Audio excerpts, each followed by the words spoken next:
Hello, my name is Jeff Hayes, and I've lived in Oklahoma for over 15 years and never knew this kind of organized criminal activity was going on, and worse of all, being committed by members of the Judicial Department, aka judges.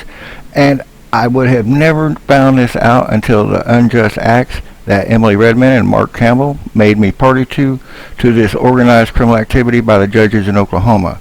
Now, I knew I wasn't guilty of any of the charges, so when I was sure that the appeal process would catch the error of Mark Campbell, but when my appeal was denied, it started to wonder why the F what was going on.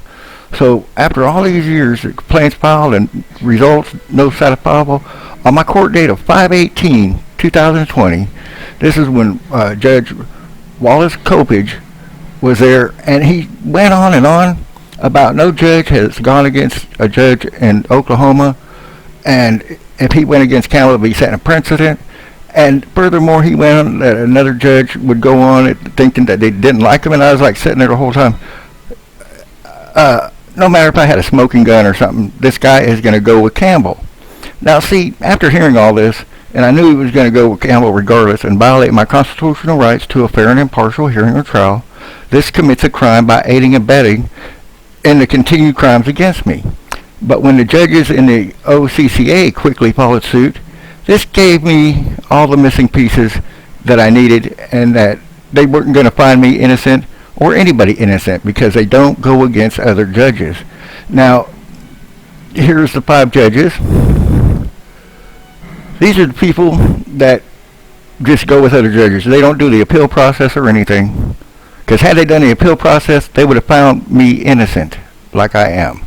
But they didn't, and that's where they screwed up. Okay, now if a judge makes the correct decision and the OCCA doesn't do their job and do the appeal process, that violates that American citizen's constitutional rights. Now, if the judge is partial and stuff like in my case, this violates a whole bunch of rights. Aiding and abetting the judge, all kinds of stuff, and this is actually going on, and it violates the code of conduct and canon and federal and state laws that go along with this. Now, this is something that's been going on, and it makes sense why my appeal was denied, because they're not going to go against another judge. And in a judge hearing, they say you get an appeal. That's a lie. Now, this is a judge canon. This is what their code. And this goes against everything. Even though they're like doing this little racket to where judges don't go against judges, we watch each other's back, it violates that whole canon and violates people's constitutional rights. Now, in every one of my cases, my right to a fair and impartial trial was violated. Through the appeal process, even Wallace did it, everybody's done it. And it's aiding and abetting, the crimes that were committed originally against me.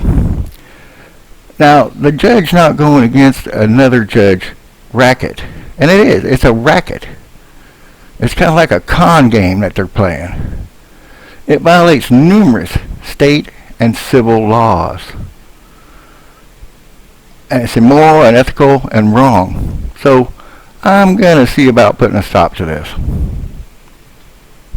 I'm not going to tell you how, but we'll talk to you later.